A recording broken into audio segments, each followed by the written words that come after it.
Join us on Now We Consume. Take in the knowledge, take in the laughs, indulge in the topics with us. The Now We Consume podcast will take you through the parts of your day you normally dread. Why suffer through the existential crisis of life alone when you can do it with us? And now we consume. This is not meant to be a conspiracy episode or podcast, but we may cover some topics that dance that line like a toddler dances on their mother's last nerve. This podcast is rated I, for immature audiences only. Hey everyone, welcome back to the Now We Consume podcast. I'm your host Pip, here as always with my co-host Gibbs. Hi! Hi indeed. Tonight, we're bringing you a fun episode. We're going to be talking about Techno-Feudalism and the Technocracy Movement. This one kind of ties back into our episode from last week, talking about digital ownership and whether we do or do not own the things that we think we own, at least in the digital space. Gibbs has had a little bit of time to kind of consume some of the information about this, and I know he's got some interesting thoughts on this. So, it is kind of a niche subject, though. Just kind of like to absolutely. preface this. Oh yeah, this is not something that's like commonly discussed, but it is something that is becoming very prevalent and something you probably should have a discussion about with people. Because as we were kind of discussing this more and more, we realized, oh shit, we're heading that direction. Yeah, and where this kind of came from, as I had said last week, Joe Scott, another very prevalent YouTuber, had done a short piece on one of his more recent videos discussing techno-feudalism, techno-fiefdom, digital fiefdom, and actual ownership of digital goods. He discussed a book that, God, I just closed the tab for it. Nice. A book written by Yanis, oh God, it's Greek and I'm going to screw it up. Varoufakis. I apologize. I'm sorry. Describing how back in feudal times, certain people literally owned everything, and it was just kind of handled by the peasants, more or less. If you look at life in a macroscopic way, that's what's happening again. We have everything being controlled by a select few, and the peasants, us, are just kind of using it in our day-to-day lives. It's everything from the music we listen to, the houses we live in, the cars we drive, in some cases, even the clothes we wear. There are services that will let you lease your clothes, rent your clothes, use them for a little while, then send them back. Thoughts on that, Gibbs? The unfortunate problem that we're coming to is when there is limited space, limited availability for resources, as well as for many companies, their expansion is either rather limited, or they're starting to reach their maximum capacity in a space or market share. So in many cases, for a lot of industries, there's not much else to go right now with the economy that we have.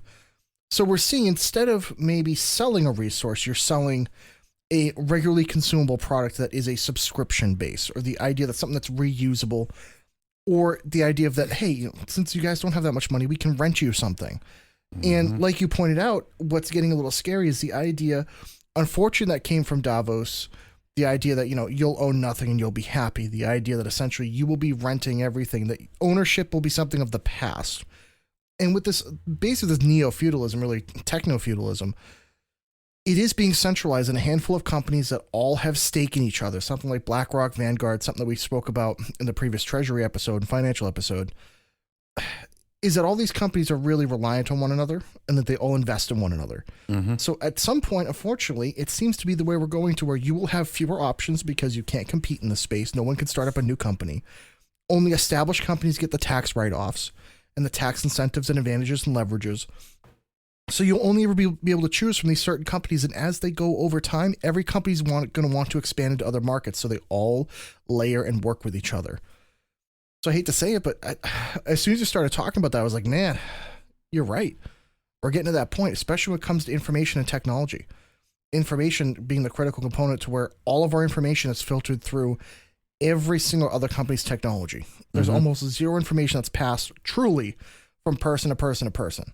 At some point, it gets filtered through some sort of technological idea, app, company, website, whatever. And that's kind of the terrifying part. Yeah. I do not like being as right as I am as often as I am. It's kind of annoying. It's kind of a pain in the ass, and it's scary because I'm usually just the crazy guy. You know, our one buddy used to refer to me as the conspiracy guy in our group.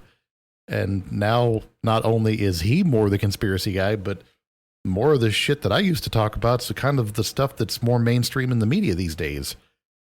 That's a scary freaking concept, man.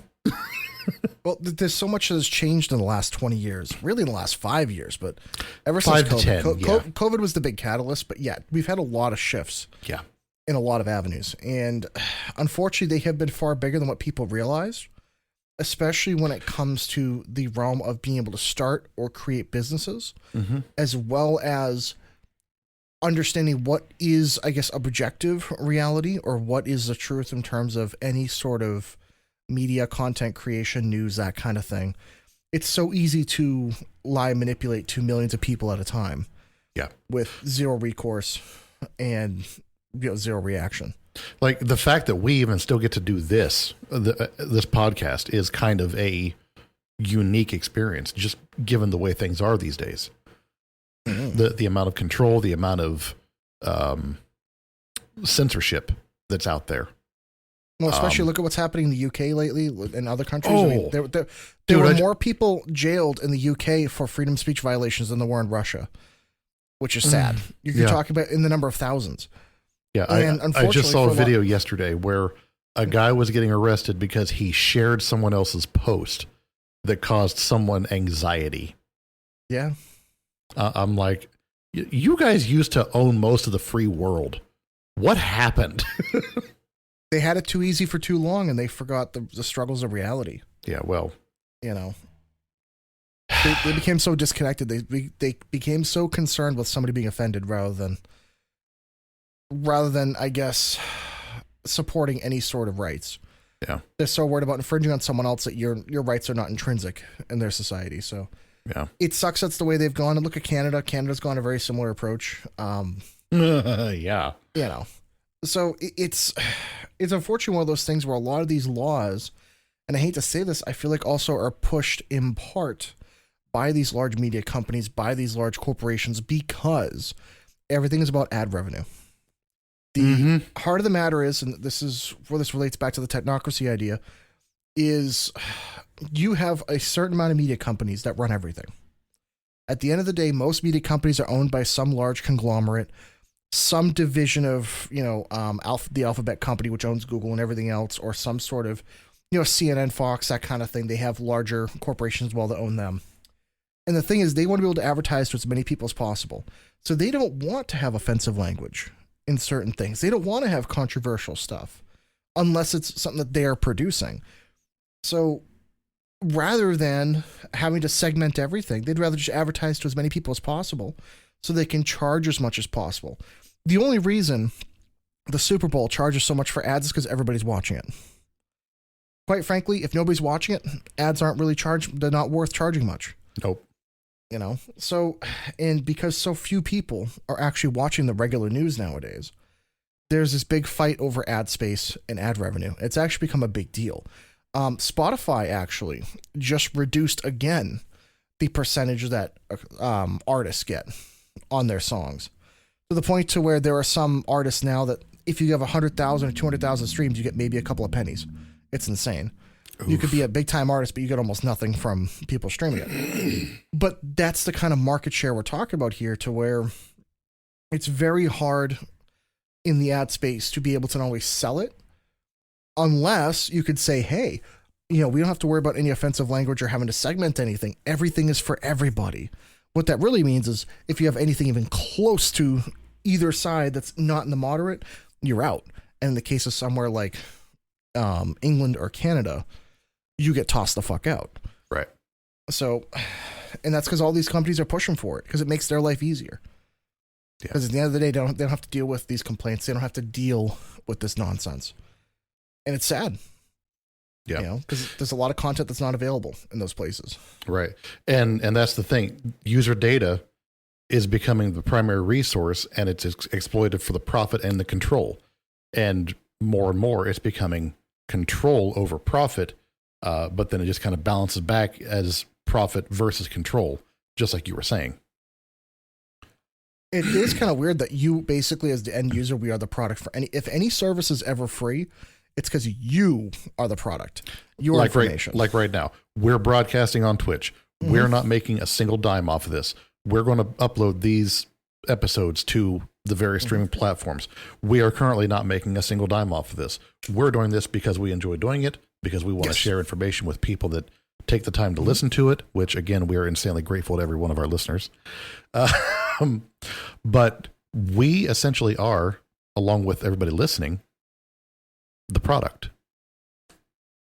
And the people that distribute it and reap the benefits through their ads, if there are any, they get everything from it. Even though we're doing the work. Yeah. Yeah, and what's kind of insane too is that there's entire market sectors now that are designed around jobs like this that really at the end of the day don't give really actually any real product. Mm-hmm. They don't really do much of anything. So it's going to be this kind of weird area. Yeah. To where I don't know how they're going to do advertising in the future. Right. Well, unless they do like what's the Neuralink in the brain, like we spoke about a few episodes ago. That's going to be fun. If you'd like to, you are the sorry, you go. If you'd like to use your eyes or this feature of your limbic system, please watch an ad. Yeah. Your subscription has expired. Now enjoy the ads. And it's just fucking McDonald's just yelling at your forehead. You want a Big Mac? It's like it's just man. Honestly, can you imagine the piss poor timing if you're out on a date and things are going well, and you guys decide to throw down? Would you like to climax now? If so, please watch an ad. Please insert $5.99 or watch ad. Or the option B will be, is he schizophrenic? No, he's just stuck on the Burger King ad. Not the Whopper! You know, this guy's just running around. I don't know. It's going to get crazy with the ad space, especially now. I don't know if you guys know this. I know we spoke about it last week, but some auto manufacturers were looking into doing like in-car ads on their navigation display and stuff like that. Which they promptly removed that, by the way. Well, but they're still looking into it. They're still looking into it, which if I crashed a car because I had some ads screaming at me, I'd be the unhappiest man. No, there would be some Luigi incidents, I believe.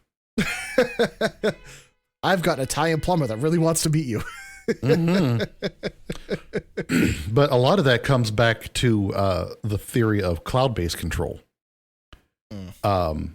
Using the cloud infrastructure to serve as the territory from which the tech companies can dictate the terms of access to all of the digital information and essentially land that we get to do whatever we're doing in.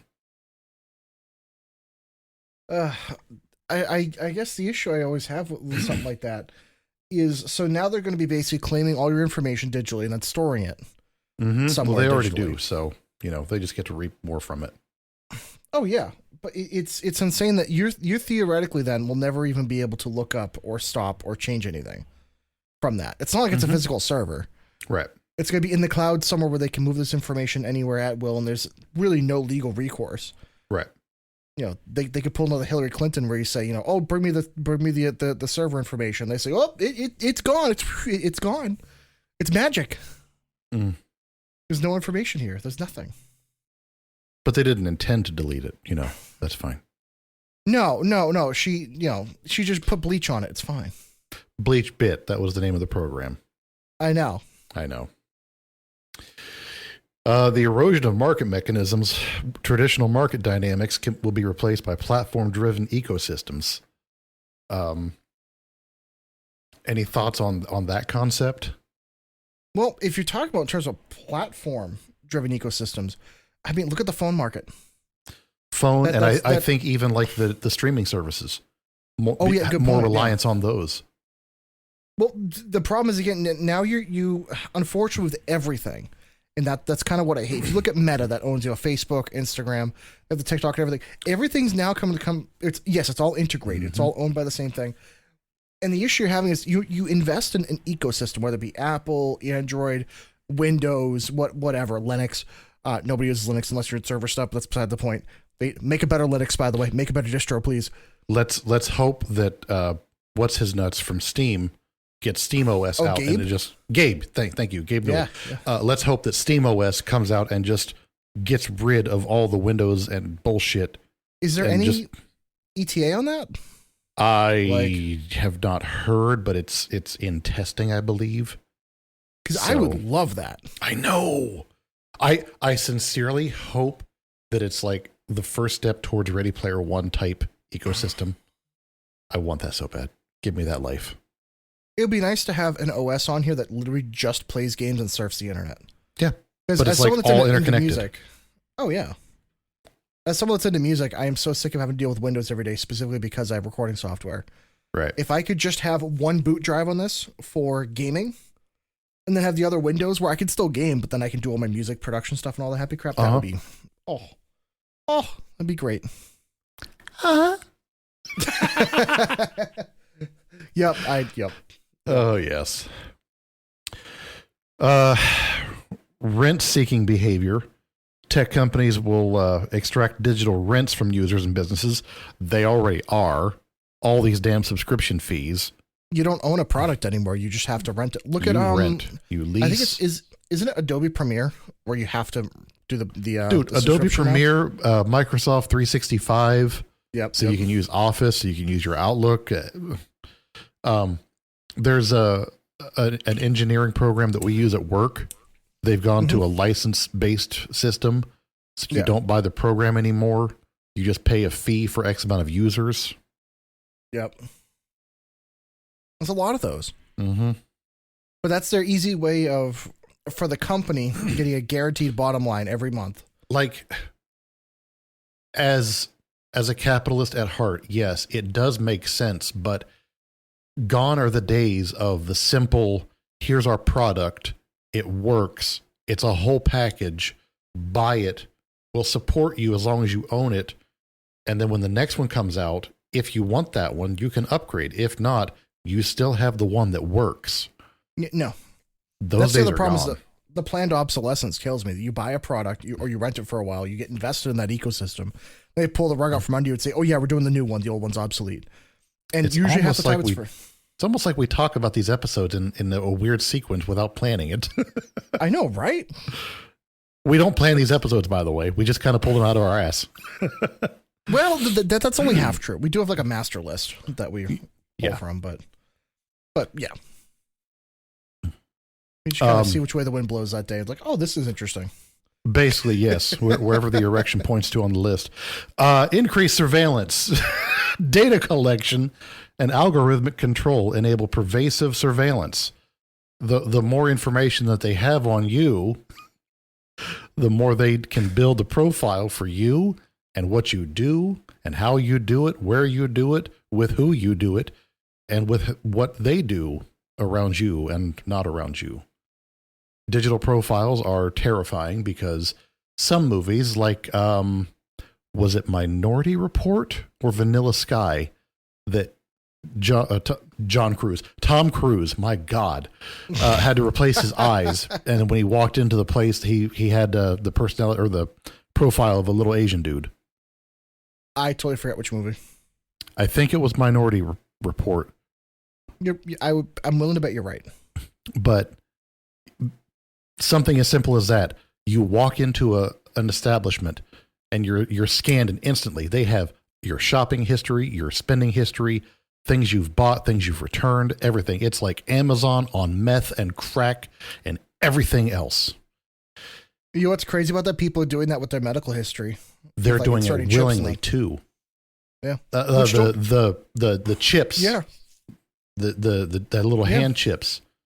Which Dude. I think for some people, like for people that have like really bad medical histories, yes, that I understand. But for the average person, fuck no. The people that are like medically unable to function in today's society. I can completely understand that as a bypass, a safeguard, a way around. Yeah, that kind of shit makes sense. But when you've got people who are just like, yeah, chip me, I want to be more high tech and in, no. There are things going on with that we do not understand. And as much of a technophile as I am not putting technology in my body that will let the government have more access to me.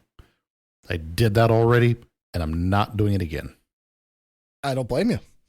But also, the issue we have here is with all these companies pushing this stuff, there are no oversight or limits. And they might say they're doing X, Y, and Z. But if there's no enforcement and if there's no recourse legally or regulation, then there's nothing for some of this stuff. And they might say, but again, look at all these companies that break the laws all the freaking time. Not just companies. Our own governments are doing it. Well, we did a whole episode about that one. And honestly, we could do 9 more episodes on that. We could do a whole fucking season. Oh, yeah. This week and how the U.S. government hates you. Hey, speaking of which, Doge checks maybe next year. Yeah, buddy. Yeah, give me my money back, you pieces of shit. Right? I'm planning, by the way, when they release the actual report for the Doge thing, we are doing an episode. We're doing that episode, yes. Absolutely. We'll just be screaming. Yeah, I'm going to have to back up my mic like 5 feet. Uh-huh. I'll get that in a jar of honey so I don't blow out my voice. Yes. We'll take some edibles and get some alcohol and we'll just scream all night. That's terrifying. Yes.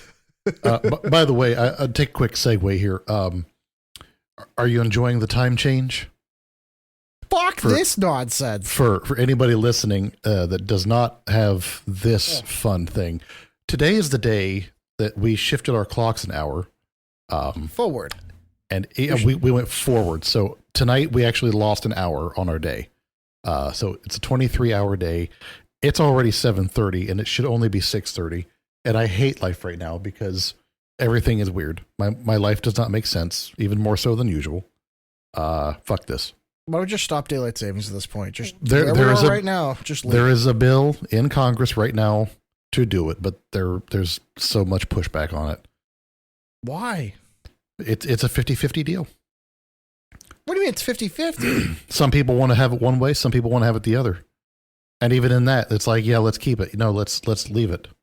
I guess the way I look at it is I'd rather be bright out when I come back from work rather than when I leave for work. Uh-huh.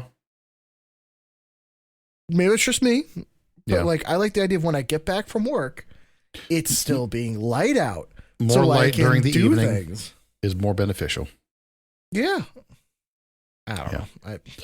But okay, back to the topic. So diminished user agency, users become digital serfs, dependent on the subject to platform rules.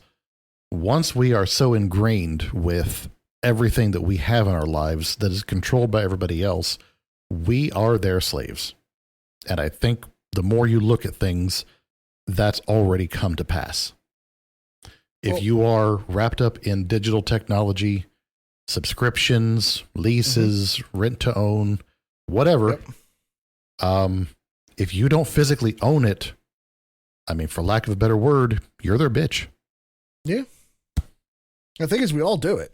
I don't know anybody that doesn't have a subscription. It's just, it's unfortunate. Number one, it's just the fact that you have to kind of deal with.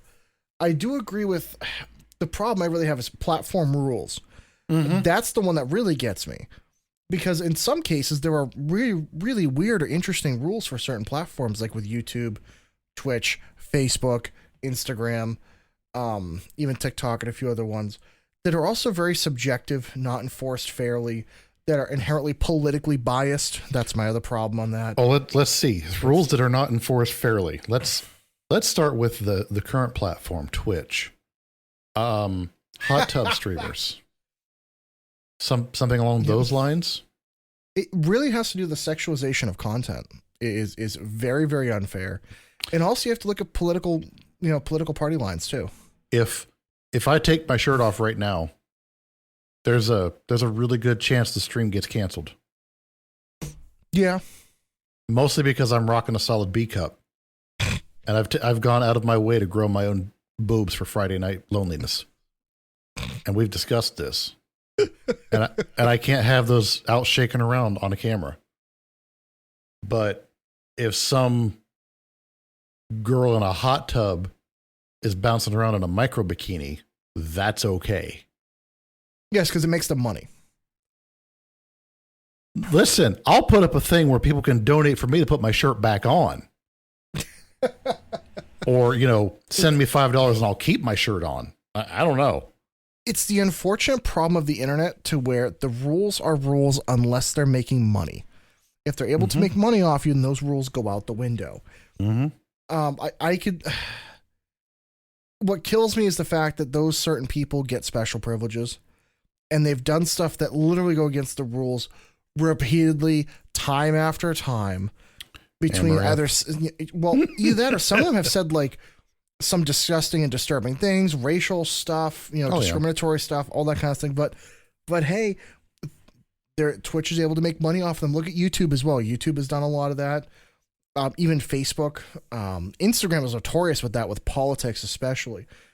All the politicians being on one side of the aisle, they all get ads and everything, but on the other side of the aisle, they get nothing, and they get kicked off. Especially a lot over the COVID stuff too. That really got me. Yeah. If you had anything negative to say about anything that was being posted by any sort of medical thing, it was, you're done. Yep. And look how that worked out. Well, the problem is in America, there's the issue of, yes, we have freedom of speech, but then the issue is with platforms versus. Yes. Is that still considered the town square? Right. Is that still considered a public area of, gathering and stuff like that? The problem is these companies, these media companies, they get protected as if they are the public square, but they do not have the obligation to treat people equally. They're allowed to discriminate, but yet they get the title protections. Section 240. There we go. Yeah. The Section 240 protections of being a public platform, and yet they take none of the authority with it, which is insane. Yeah, and the centralization of power, that's a good segue right into that, to this point. Power concentrates in the hands of a few dominant tech corporations, literally. You've got the people that own the media corporations, and they literally control all the information. Look at someone like Jeff Bezos. Uh-huh. The dude, or Rupert Murdoch, and then you have, what's the other guy? Warren Buffett. Even Elon, I'll give Elon some credit. Between those people alone, they have more power than really any government in the world. And that's scary. Oh, yeah. And not just that much power, but that much influence as well, the ability to manipulate politics, to force political changes, even to affect elections. And, And we've seen that firsthand. Absolutely. For better or for worse, they're able to do this stuff. And that's the worrying part, is as much as, again, I'm not a hater of Elon. I actually like a lot of what he's doing. He's a bit eccentric. He's a bit weird, but to be fair, typically anybody that's like that is a bit weird. Anyone who's on the spectrum in any kind of a way is generally weird to some aspect. Oh, he's what is this? His kid's basically named after a printer. Almost like the name, like XM10B, A sub, and it's said completely different. I get why he's. I read a while ago why he's doing that, but it is a little odd. But to each their own. I'm not going to judge him for it. But there's a lot of people that are going to make fun of him, say stuff, not get what he's trying to say. Yeah. So I understand both sides of it, but someone like him does wield a lot of influence. Basically, having the controlling interest of something like Twitter. Having the controlling interest of something like Tesla and SpaceX. Having the controlling interest of the man in the White House. I don't know about that. He doesn't control him, but God damn it, he's got his ear. Yeah, true. But to be fair, a lot of people have Trump's ear, though. But I will say Elon does have a big part to play in that. But at the same point, the dude is another successful businessman, just like him. Of course, he's going to listen to him. Yeah. You got two people that are very dominant in several fields. Like it's They're hard both to very not. self-made. Yeah, and they both speak the same lingo, I bet you. Oh God. You know, Man, I would love to just sit down at a table for dinner and just listen to those two talk. oh boy, it'd be funny. It'd be funny. I give you that. Yeah. I'd have a good time. Uh-huh. But yes, they do wield an astonishing amount of power. Yeah. And a couple of the points you talked about kind of lead into this next point, the weakening of the democratic process. The power that the tech companies have, they're able to influence public opinion and therefore influence political outcomes. Literally everything you were just saying, verbatim right there. Yeah. And I guess it is true that we've had, and I know we've discussed this in previous episodes too, but the erosion of the Republic is something that's been happening for a while, to where I don't know anybody either side that actually trusts their elected representatives for them, whether it be, senators, representatives, governors, mayors, anything like that.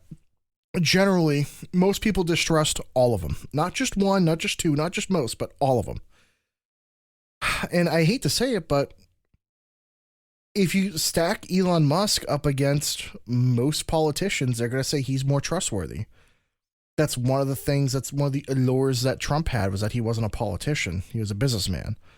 It's like, and honestly, just given Musk's track record, that's fucking terrifying, man. I know. Musk is a vision guy. That's what he is. He's not the smartest person in the room, but he's great at getting the smartest people there. Yeah. That is, and honestly, that is the sign of a good leader, knowing that you don't have all the answers yourself, but understanding that you can put together all the people that will have the answers collectively. And that's one of the things that makes a good businessman. Mm-hmm. And a lot of people try to say, well, Elon Musk thinks he's so smart, he didn't make all this. It's like, no shit. He got the right people that spoke the language that would do the work, and they did the work. Yeah. He's kind of ruthless sometimes about shit, but you know what? At the end of the day, he's the one with the vision, and he knows how to make it happen, and no one else is doing it, because if someone was doing it better, they'd be doing it. They're not. So I find it hard to criticize him. I think there's a lot of people that like to criticize, and they assume that he thinks he's the smartest one in the room. The reality of it is, he is a guy that understands a vision, who is intelligent, that surrounds himself with brilliant people behind. And someone like Trump, I can get why he'd be hanging out with him and listen to him, because Trump's learned after his first term to not listen to those politicians and to surround himself with smarter people. Trump had his first term in office, and he learned a lot while he was there. Then he he had made 4 years to kind of sit on the sidelines and take in everything that went wrong during his term, look at everything for 4 years of what was going wrong, armchair the whole situation, and analyze everything and understand how not to do things. And then now he's getting a chance to come back in and do things better and or different than he did the first time around. And honestly, I think it shows just in the way that he's handling things. He's a lot more action, a lot less talk. Yeah. And that was the big complaint that I had with him first term. Was his mouth. Problem. Exactly. His mouth got him in trouble. He would say he was going to do a lot of stuff and then wouldn't actually follow up doing it. And he surrounded himself with a bunch of lawyers, a bunch of scumbags, and some of them are in jail. Some of them are dealing with other things. But guess what? Now he's all business. Yeah. And, hey, Wookie, what's up in chat? But I think it's a much better way of doing things. But when you're talking to, do people actually trust the current political establishment? The answer is absolutely not. And the erosion of the trust in our republic has been something that's been very severe. And it's been a weird shift towards technology, towards companies. The idea that these companies might take care of you, they might do a better job than politicians. It's the politicians' fault, but we're quickly going in that direction. Right. So the last point on the techno-feudalism, the changing nature of labor, the way that people work and the type of work that's available is increasingly being dictated by digital platforms and also remote platforms. While it is kind of one and the same, you have to look at what can and cannot be, here we go again, replaced by AI and automated processes. Can your job be done by a computer and or a robot? And if so, are you taking the steps necessary to gain a skill or a subset of skills that will make you irreplaceable by a Tesla bot or one of these new AI assistants that have been cropping up and looking kind of cutesy and friendly and horrifyingly scary good at what they do. I don't know if you've seen those or not. So at the old dealership I used to work at, they were just rolling out, when I left there, they were rolling out a new AI bot that basically, instead of talking to one of us, one of the advisors, they would talk to the bot first, and it would assess the emotions of the person, what they needed, what they were looking for, and they would assign them to the appropriate person at the dealership to speak to about it. And it was nuts. Like, it was scary how accurate the bot was. They were paying a lot of money for it. It was not cheap. Yeah. This is called Centra X. They just released like this month. Yeah. They're these cutesy little these guys. Jesus. Yeah. They're little AI assistant bots, and they're based on that new AI that came out. Y'all listen. The AI update episode that we're going to do, get your seatbelts on. Oh yeah, or have them off because the AI might be driving your car by then. Who knows? But if AI is driving your cars and you're listening to the AI episode, do not be in a car. Turning right now into a wall. But I guess the other thing there is too, is you're looking at, because of the changing in technology, you're also looking at the death of the career and the emergence of the permanent gig economy. Mm-hmm. Where what has switched, which I know many of us already lived through this and understand this, is gone are the days where people pick a career and stay at it forever. With the ever-changing work environment and workflow, it's so easy to be able to research and to find a job, whether you get it or not. It's a different story right now in this economy, but it's easy to be able to find and possibly hire somebody or switch to a different position. So it's becoming this very big issue of a employee retainment. But then a lot of companies are now realizing that with all these employees coming and going, there are very few people staying that are actually skilled and actually knowledgeable. So now you're having this problem of a lot of areas where they can't find a knowledgeable person because, they didn't want to pay them, or they didn't want to give them raises, didn't want to keep them around. They'd rather focus on the bottom line.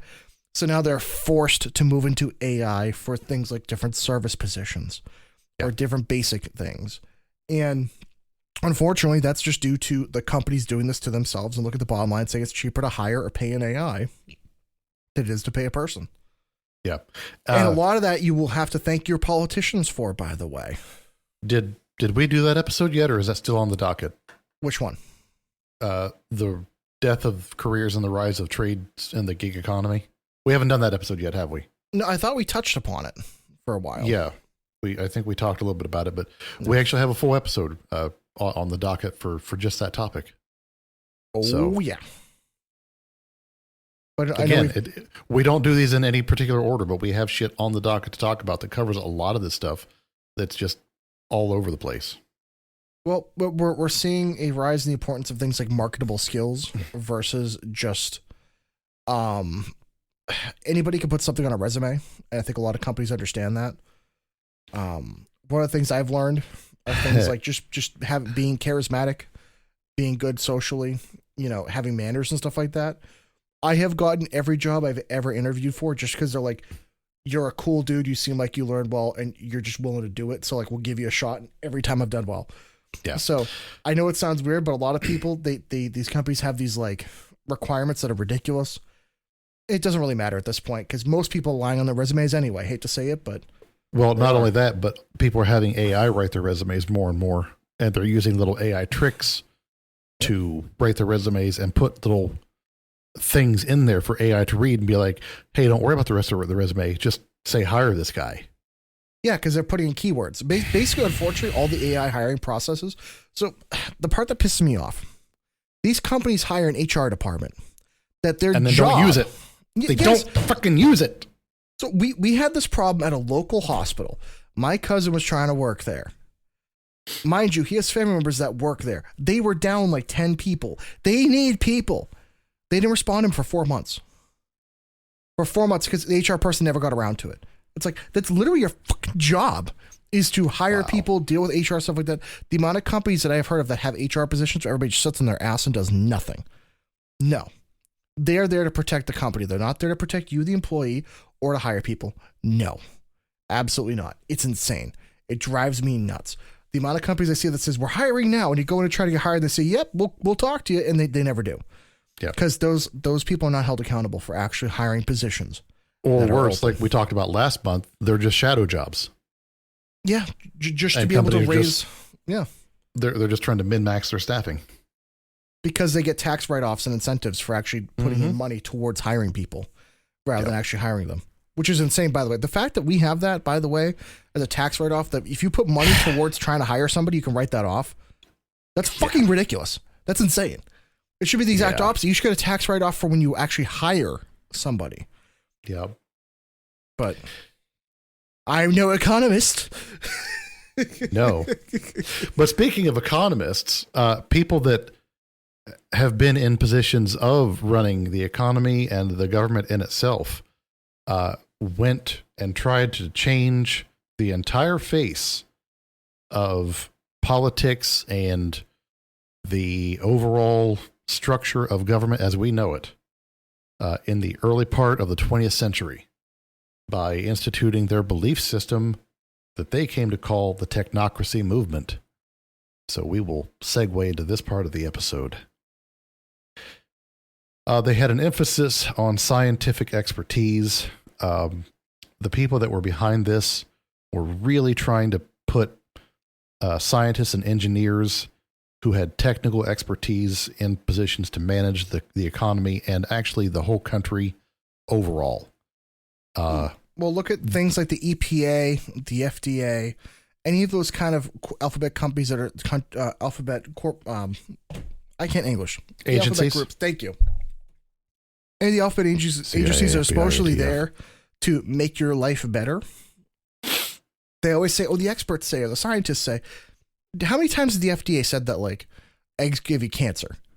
And they say, like, no, too many eggs, not enough eggs. Milk gives you cancer. That doesn't give you cancer. Oh, spinach gives you cancer. What? No. They're so worried about listening to the scientists, they don't actually do their research, and they don't take the time to understand, like, maybe the practicality of these things needs to be examined, rather than just saying, oh, we did one research with, like, a sample size of 10 people, and all of a sudden, oh, this is wrong.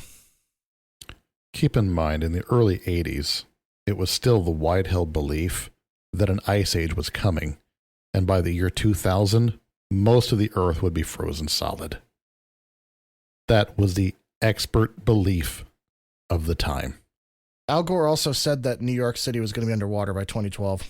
Al Gore said he created the internet. I don't care. yeah, but he made that inconvenient truth that was required watching in my high school. An inconvenient truth? Yes, for my environmental science class, absolutely. Because they said, "Yep, if we don't change things, well, I when I graduated, New York was still there." So it's so much fear mongering. I hate to say that the whole environmental thing. That's fear sells, just like sex.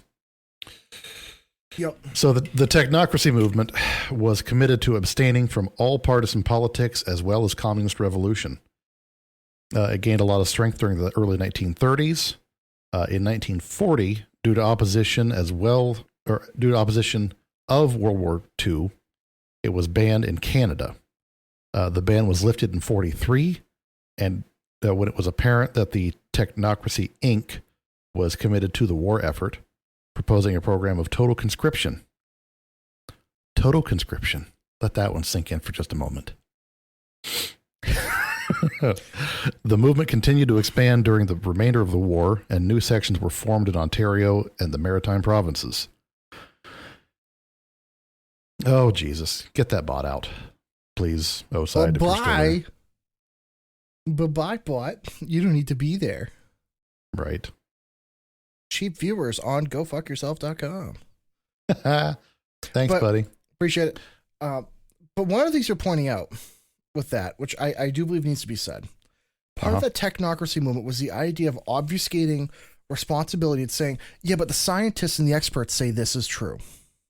And then using that to enact policies and procedures.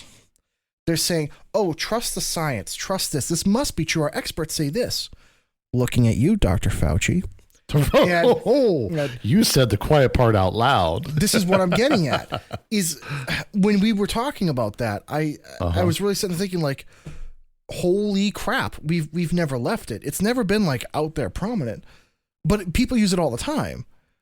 They say trust in the science, trust in this blindly, rather than trusting what the scientific method's supposed to be when it's about, being able to repeat a study and repetition and understanding it through rigorous testing.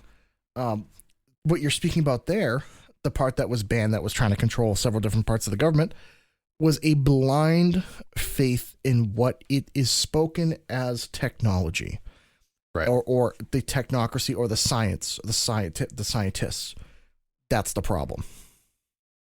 Yeah. That's always going to be a problem because people can justify and say the scientists say this and therefore it's correct. And they never stop. And I reference this from Jurassic Park once again. If you let the scientists... One of our favorite quotes on this stream or on this podcast. But it's so true. And again, I have nothing against scientists. I'm glad they're doing the research. I understand. As a techie, I get it. But just because the science points towards this doesn't mean it's correct or the right thing you should do. You need to have some ethics and morals in there to understand, okay, let's talk about it.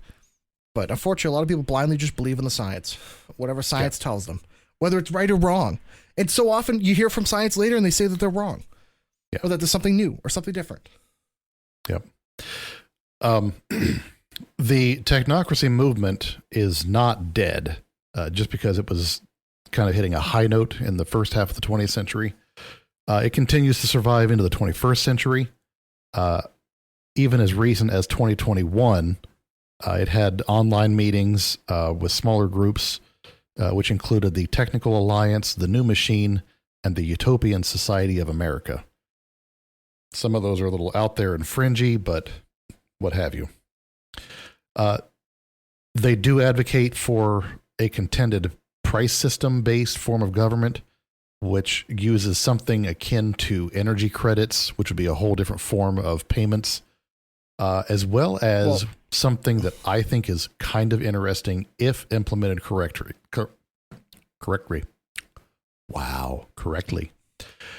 A work calendar that would encompass 24 hours a day, 7 days a week, and would have citizens work 4 consecutive 4-hour day shifts, followed by 3 days off.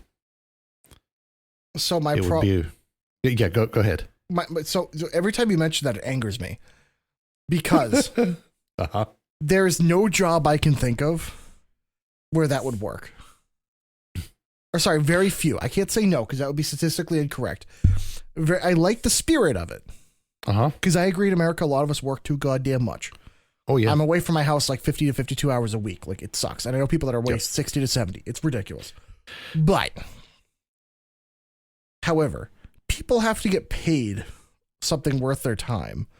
Absolutely. And with the way the economy is, nobody can just be paid peanuts and still pay the bills. If our economy was super strong and I could buy if I could afford to rent like a cheap apartment for like $800 a month, $700 a month, I'd be okay making $2,000 a month because guess what? Cars would be cheaper, rent would be cheaper. Like if the economy was back in like the late 90s to early 2000s or even like pre-2008 before the crash, most of us would be fine. But to say, just work 4 hours a day for 3 days a week, I don't know how the hell. Here's the thing. It was based more on a level income salary for like the majority of people. So a UBI. More or less, but not necessarily. Just like a flat kind of salary. So and then I guess the problem be with does that mean the janitor makes just as much as the management? I believe so. Then why would I want to be management? Do you care though if you're only working 12 hours a week, 16 hours a week? Do you really give a shit? I guess there's the thing of if it covered your basic necessities with enough time for some fun, I think there's a section of the population that'd be okay with it. I feel like that's the difference where if you're able to with let's just say kids in college, they need time to study and some time to have fun, go out and do stuff and having a job that pays the bills, that would be okay. If they didn't need the last one. What? If they could focus on school and relaxing. I don't know how. What do you mean now? What? If while you're in school, you didn't have to worry about working. I don't know. I mean, I'm guessing it would help some people, but there's also the inherent problem of most of the stuff you learn in a lot of universities right now is kind of bullshit and doesn't really actually help you. It's mostly general ed classes that So assuming an educational rework of the system, that I think that would help a lot of people. But that also would mean at the same point, I'm always wary of people that like life without a purpose can be kind of, I guess, it's very hard to drive in a direction or be able to do anything if you don't have something to do. But I'm not saying you should be doing everything all the time either. I'm very much kind of like a balanced person. I love my time to chill and hang out, but also I like my time to be productive with my work. So I know I'm kind of in the middle ground there, but at the same point, I think more Americans are driven nuts by having to work all the fucking time. And the more you work, the more you're getting fucked by taxes. So it makes it even worse. So I'd understand if that was able to work, I wouldn't be against it. You had an interesting point that I wanted you to talk about too, about having too much free time. So this is the other half of my problem. Right. When people have too much free time, they cause chaos. They look for every little thing, every little problem, and instead of doing something productive about that, they just form mobs and bitch about it and destroy shit. And I hate to be that person, but be that person. I see it all the time. I know you've seen it. I know we've all seen it. It's one of those things where I think there's a min-max, and I think Europe has gotten that along right, to be consider full-time work between like 30 to 35 hours. Even 40 is considered the cutoff point. If I could work a job where literally I show up and I go 40 hours and I go home, that'd be awesome. But like any job I've ever had, they're always like, "You're great. We like you." And it's like, here's "Yeah, I like hours. you guys too." And they're like, "Here's 10 to 12 hours a day." And I'm like, like, great. Sure, I guess I want to keep my job, so sure. But that's always, I guess it's always kind of the inherent problem with the American system is if you're a good employee, they want you. Oh, do they want you? If you're a good employee, you get rewarded by being punished. Yes, and they don't use lube. I will tell you that right now. They don't even spit on it. They just give it to you. And I guess that's the problem where Americans feel like the more you work, the more behind you get. So that's why I totally support the idea of no taxes on overtime. Really, there should be an income taxes anyway. I support the full tariff, but at least if you got rid of the taxes on overtime, there's a lot of people in the blue collar area that they finally be able to get ahead. Because how the fuck are you supposed to? Especially when these other people are able to work in white collar areas where they might not make more money, but they get stock options and bonds and different other things that can be tax deferred or not have to. And how the hell is that fair? No. Yeah. If a standard it doesn't have to be week, fair when it doesn't apply to them. No, and the thing is, if a standard work week in America is supposed to be 40 hours, that means if you do anything past that, I feel like that's bonus, that's extra credit, that's whatever, that's overtime. Don't freaking tax that. That's ridiculous. That goes against the spirit of, unless you go the inverse and say there is no standard work week, in which case it is what it is. So if the employer wants to employ you for 12 hours a week and they consider that full time and give you benefits, cool. Do some consider 70? Fine. Let the free market battle it out. Right. But no. A couple of fun little points I want to talk about before I go back into the main points of the technocracy movement. They wanted to reorganize the entire continent of North America into something called the Technet, which would include all of Canada, all of Mexico, all of Central America, and some of South America, as well as Greenland. And I bring that up strictly because look what's trying to happen.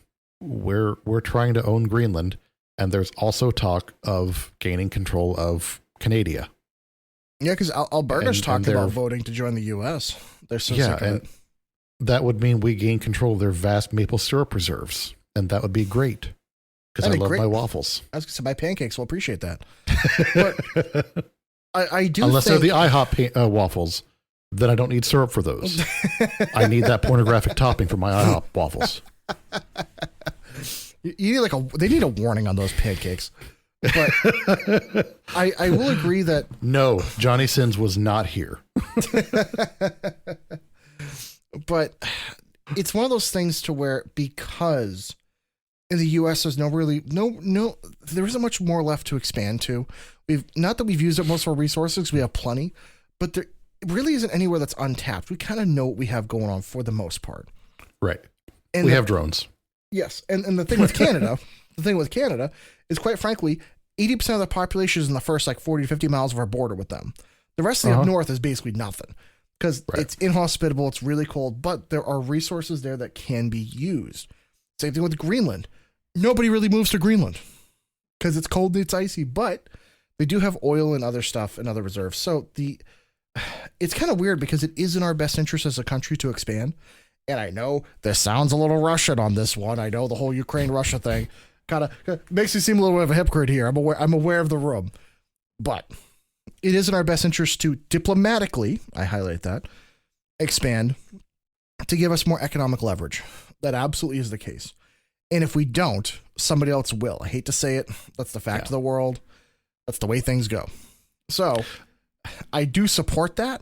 However, only if it's diplomatically, only if people vote on it, and only if we can actually utilize those resources. Because then if they put in it, well, yeah, you just can't do anything. It's like, oh, great, so we're going to adopt a bunch of people that we have to have social obligations for and pay them a ton of money. No, that doesn't make sense. If it benefits us, great.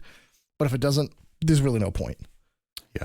I would like to throw this out there. Yeah. If we get Greenland into the fold, I also want to get Iceland into the fold. There are some amazing places in Iceland that I really want to go to. And if we just control that territory, getting there would be so much easier. Oh, yeah. So, and strategically, just throwing that out there. Strategically, it's great to have those. Yeah, it's a lot closer to Russia. Exactly. So, but yeah, getting back onto the points, the Technocracy Movement focuses on efficiency and optimization in resource management and policy making, again, by putting people who are more scientifically and less policy based in positions of policy making. Their belief was and is that things can be more streamlined.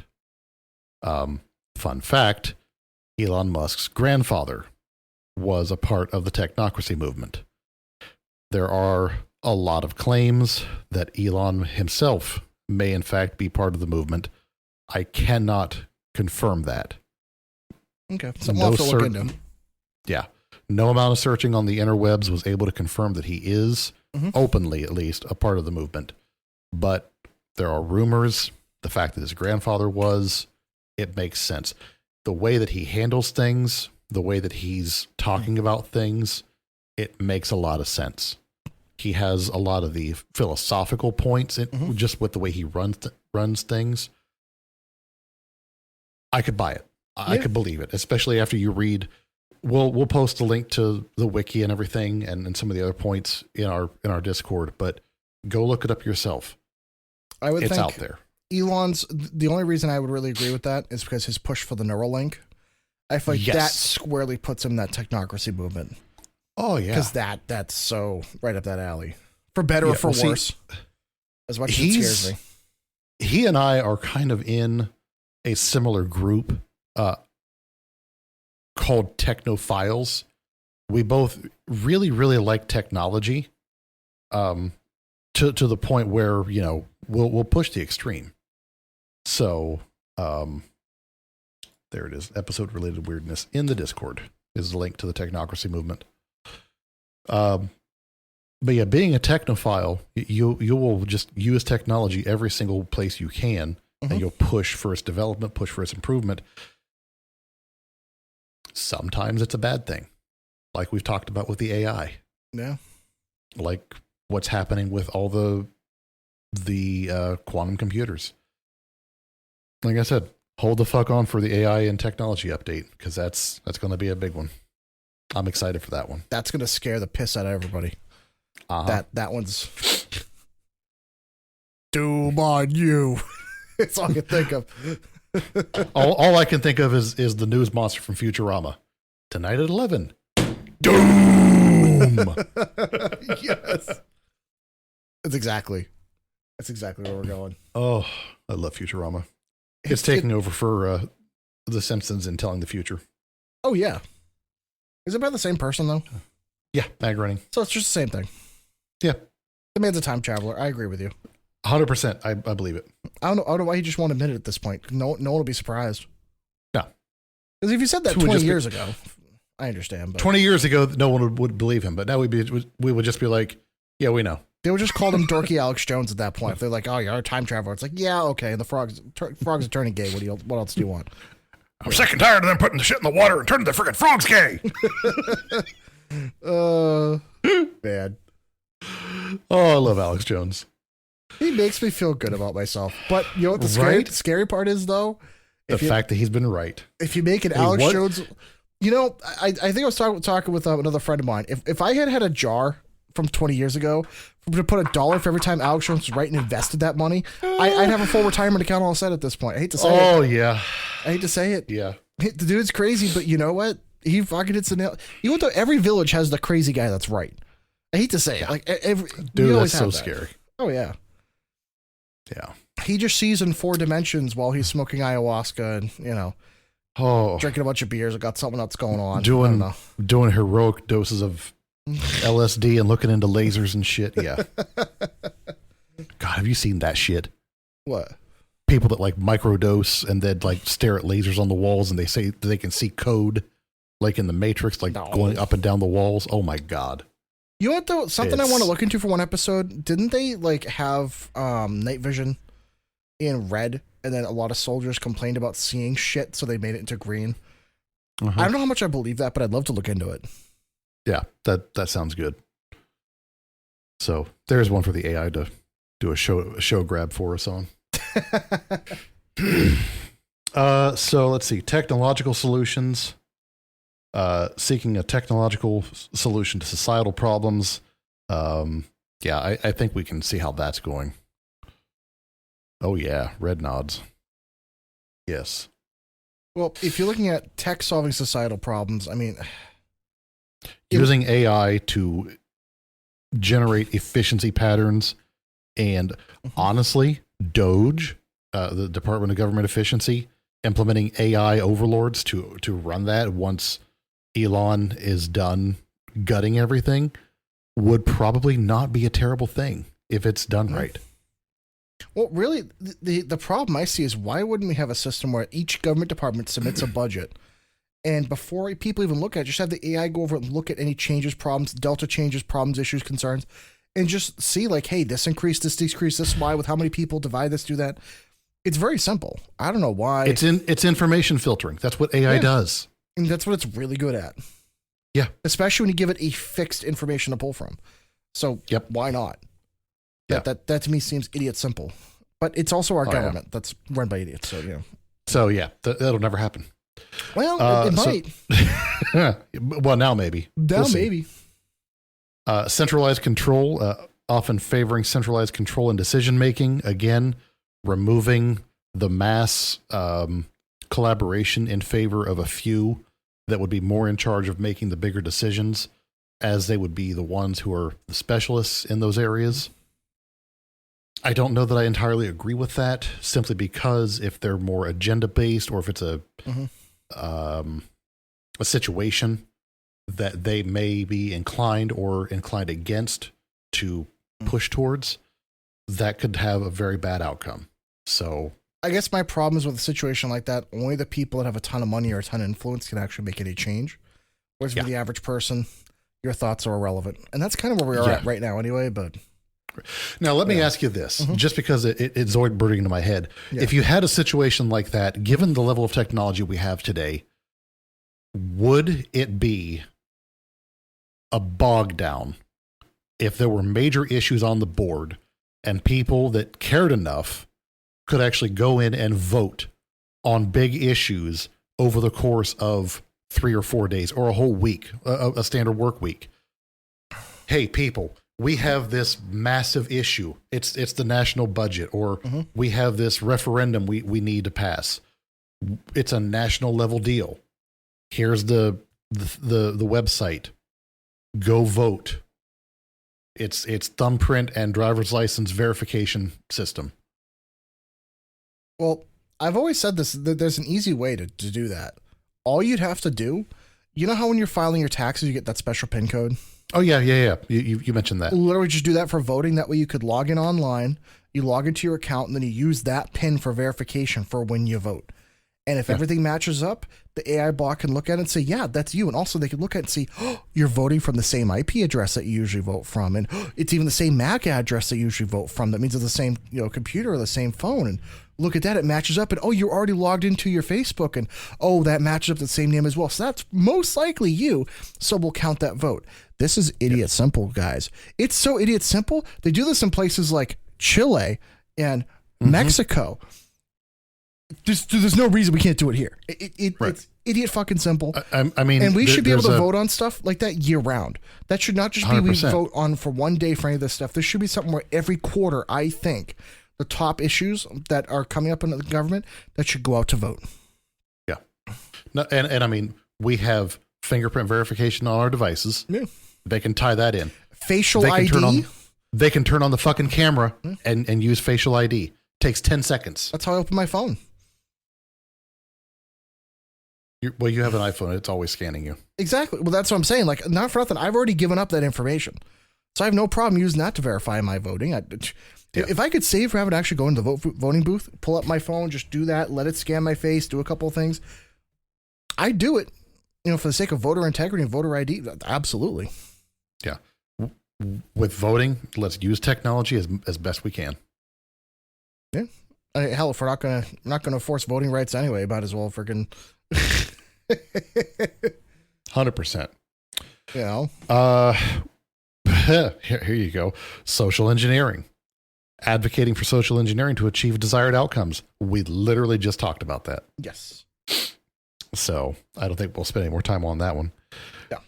And by the way, we started late tonight, so we're kind of trying to keep this episode somewhat brief. We're not going to go with a big old throbbing, veiny episode tonight.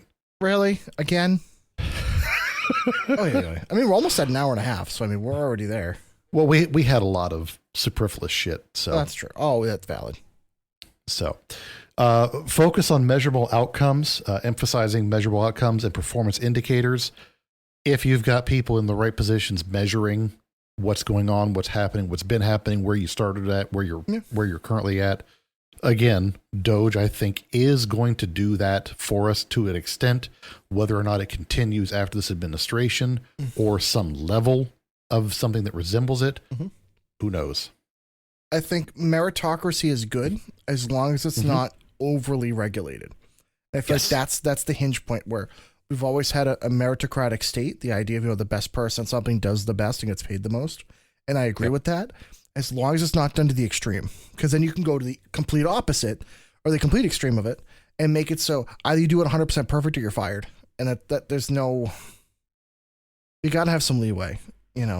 People are people, as long as they're trying to put in the effort and getting the job done right the vast majority of the time, you're fine. That's the only part that worries me about something like that is the idea of an AI bot being hired to constantly monitor you and nitpick every little thing.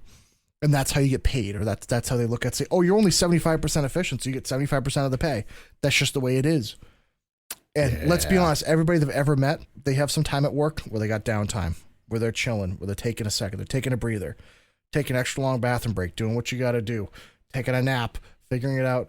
But I see you hiding back there. But that's part of the job, though. That there's no job I've ever met that you go 100% of the time. Oh yeah, no. I'm sure there are some. But, yeah, like underwater welders or some shit. Yeah. But it's kind of hard for them to slack off. No, but that's also why they get paid a ton. So yeah, and they should get paid more. Yeah, well, there's a lot of jobs, especially like saturation divers. What? I just watched a really cool thing on those guys. They're fucking amazing. Never heard of those. Saturation divers? Yeah. Oh yeah, they're amazing. Literally, the power and internet we have today is because of them. Oh, do they run lines like underwater? Fuck, that must be terrifying. They stay at pressure for like a month or two. What? Yeah. I didn't know you could do that. Good God. Yeah. I'll see if I can find the video and send it to you. Dude, how long do they have to take to decompress? That's the other problem. About 2 weeks. So you just sit in a tank for 2 weeks? Yeah, and then it just slowly comes up. I hope they get paid a lot of money, like $100 an hour, $200 an hour. It's fucking Christ. It's something ridiculous. Because, yeah, it's pretty gross. I'll watch those videos on that later because that interests me. Yes. The potential for authoritarianism. Concerns exist about the potential for technocracy to lead to authoritarianism, and I can exactly see how. If you've got somebody, let's just say Elon Musk, if he were an American citizen, there is very valid concerns that he could position himself to have been put in a place where he could ascend to the presidency. I honestly believe the fact that he is not in that position is why he is being allowed so much leeway. Yeah. Because he cannot take control. Yeah. I'm not going to disagree with you. He is in a spot where he can do a lot of good. He can do a lot of bad, but he is not unchecked. Yeah. He's in a good spot. I feel like he's in the spot of the greatest return on investment there. He do the most good for people, but it's technically theoretically possible he could fuck it all up and make things way worse. But yeah, but no. And that's not to say that he hasn't done some shit that's messed up either. I think the firings were kind of bullshit. They should have been handled a little bit differently. But he's also one of those guys that's on the fringe of either you are doing the right thing for the company or you're not. Either you're making us money or absolutely. You're not. And that's part of it. I hate to say it. Like, I agree with you. I think I would not do that if I was an owner. But also, I don't think I'd be as successful as him. Because he's fucking ruthless. He's in the constant pursuit of efficiency and making money. Yeah. And as a country, we should be run as a business to actually make money and be profitable. Oh, yeah. Everything good? No, good. Okay. And lastly, there's a big debate on whether or not the technocracy movement can hold to our democratic values. Yes and no. I believe that it probably can, but given some of the basis for it, I see that there are potentials for conflict. Yes. A lot of it is kind of a utopian, almost socialist belief system. Mm-hmm. At the same time, I can see how it can be incorporated into a capitalist society. I hate having to say it this way, but if it's done the right way, it'll work. I don't know. The technocracy movement is something that it has gone down in popularity a lot, but the fact that it's making a comeback is something to keep an eye on. Just the fact that we've got somebody in a position of authority in the White House, whether or not he's actually an official cabinet member or something is up for debate. But we have somebody with a tie to the technocracy movement in a position to do things that could actually lead to a technocratic takeover is something worth keeping an eye on. I'd agree, but I don't really think the technocracy movement can work with our status as a republic. And we're a democratic republic, right. And I think that's going to be antithetical to it. There are elements, absolutely, but as a whole, no. Yeah. So let me ask this. That's just what's out there for what it used to be 80 years ago, 90 years ago. Yeah. If it gets revised and updated for current societal standards, I think there's a solid chance that it could take on some teeth. I think there'll be a lot of support for it that we wouldn't realize. But I think there's also a lot of people that wouldn't do the research to figure out what does that actually mean. That's the other problem. I feel like they're just going to say, oh yeah, I'll adopt all the technology, make my life easier. I don't have to carry around anything. I just kind of get scanned. They know everything, whatever. It's adopting an ecosystem is what they're going to look at it like. Here's the thing. The people that I think would be most willing to adopt it are going to be the Gen Zs and the Gen Alphas. Oh yeah. Well, they've already adopted it with the as soon as they were born, they had iPads, iPhones, stuff like that. But they're already kind of 1 foot in. The Black Mirror generation. Yeah. Well, it's going to be even worse with the Neuralink generation. Wait 10 to 20 years when Neuralink becomes a thing and all the rich people start putting that. It's just going to be some in their kids as soon as they're born. Because they're going to think it gives them an intellectual advantage, and it's going to happen. They're going to have to make laws about it. I hope you guys know this, but like, there's going to be a few kids, they're going to be born, and they're going to immediately put them with Neuralink, and they're going to get fucked up, and then they're going to have laws about it. But there's always going to be those people that sneakily get their kids to have Neuralink and just not tell anybody. Uh-huh. If anybody that's ever seen Star Trek, it's going to be the eugenics wars, but with Neuralink, and eventually eugenics wars, I think, unfortunately, are going to happen. Yeah. You know, that's inevitable. So those are going to be the people that never watched The Matrix. Yeah. Yeah. You're not wrong. Dude, I hate being right so much. It's pattern recognition, my friend. Just pattern recognition. That's all it is. You know, because well, I'm on the spectrum, so I do that. Oh, man. So, well, that's the end of the notes. Did you have any other touchy-feely topics you wanted to throw in there? Anything you wanted to massage and assuage out? So, one of the things I did bring up, and I'll bring this up kind of in a very quick thing. The reason why this interested me, and I brought this up in the last one, was about Warhammer 40K. Yes. And I can explain this connection.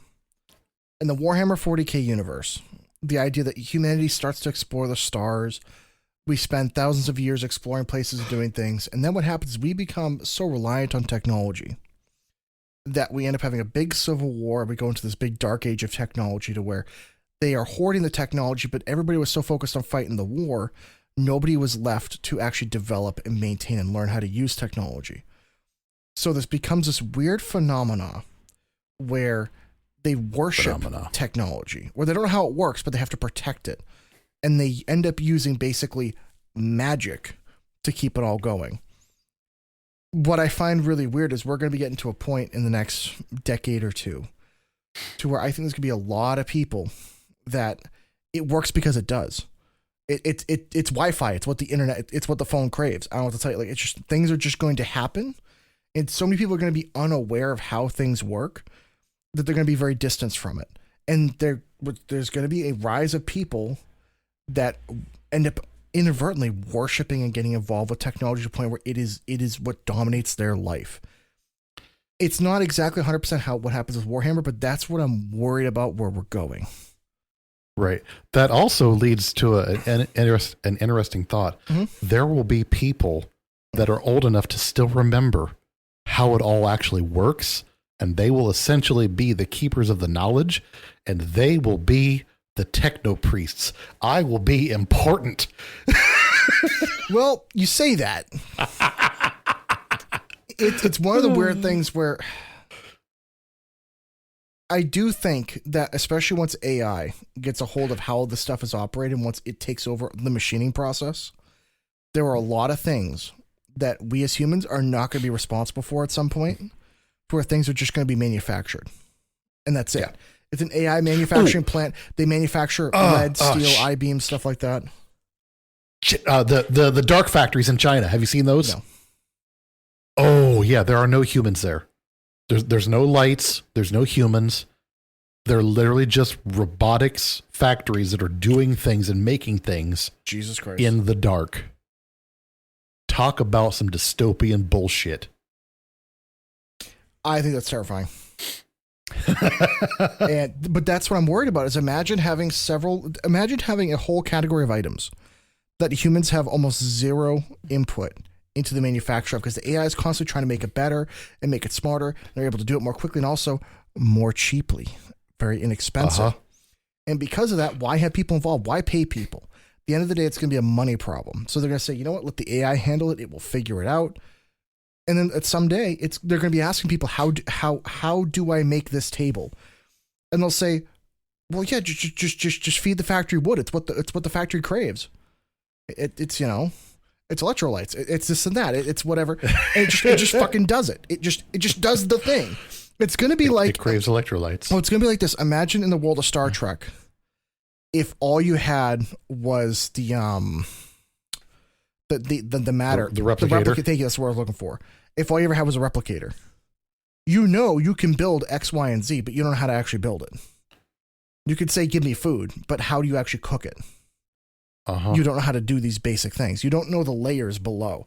So right. I think humanity is going to eventually reach that point to where AI is going to be responsible for running the lower level stuff. And then it's all of us are going to be piecing it together like Lego. Dude, that's also Wall-E. Exactly. What do you mean? You can grow pizza though, right? No. But no, when you were talking about all that, you reminded me of the digital custodian, the information custodian or the librarian from the Time Machine, the movie. Oh, sorry. Bless Thank you. you. This is my first sneeze on the podcast. Anyways, right?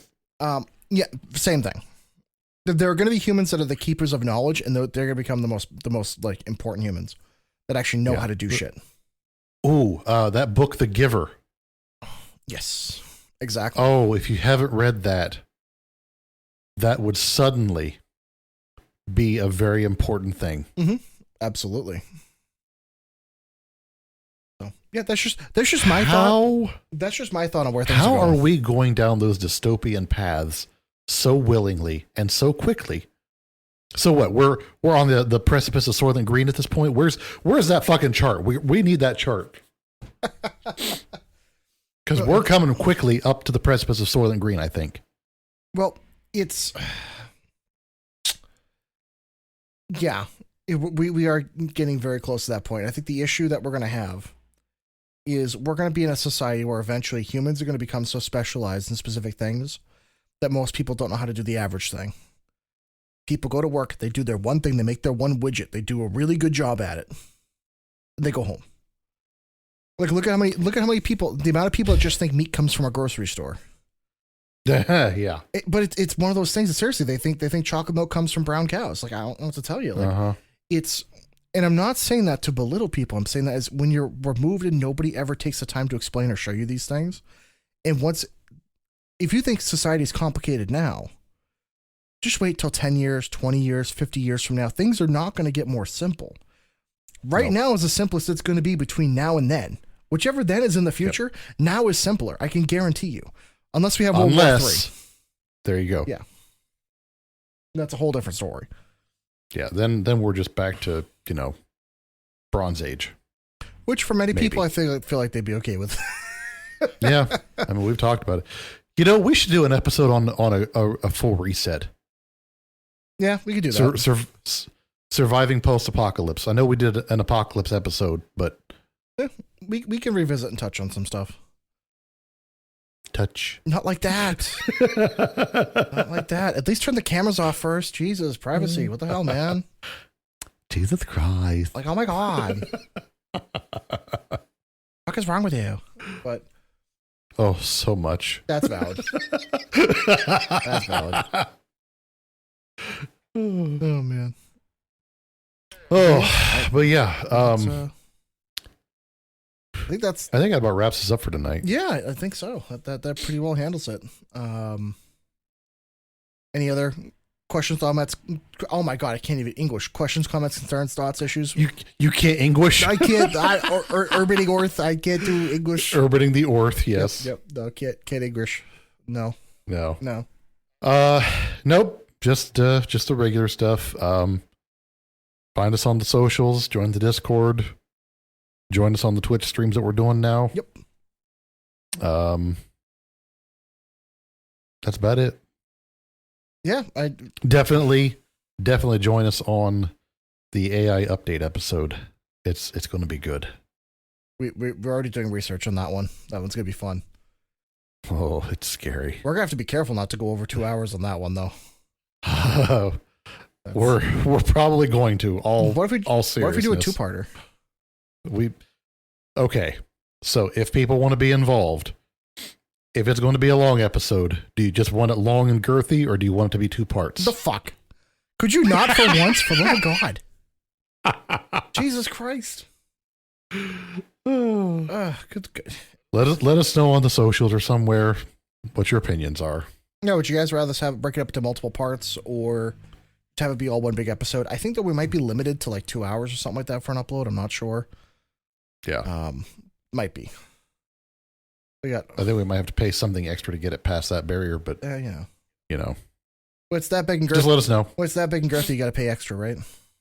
Oh, yes. Exactly. Yeah, we appreciate everyone being here. Thank you. Please follow us on the socials. Definitely join the Discord, please. That's the easiest way to get a hold of us, easiest way to talk to us. And just make sure to follow us on Instagram. We got a Facebook page. We got TikTok, which I've been slacking. I got to start posting on that again. But yeah, just definitely hit us up on those if you guys want any updates or want to talk to us.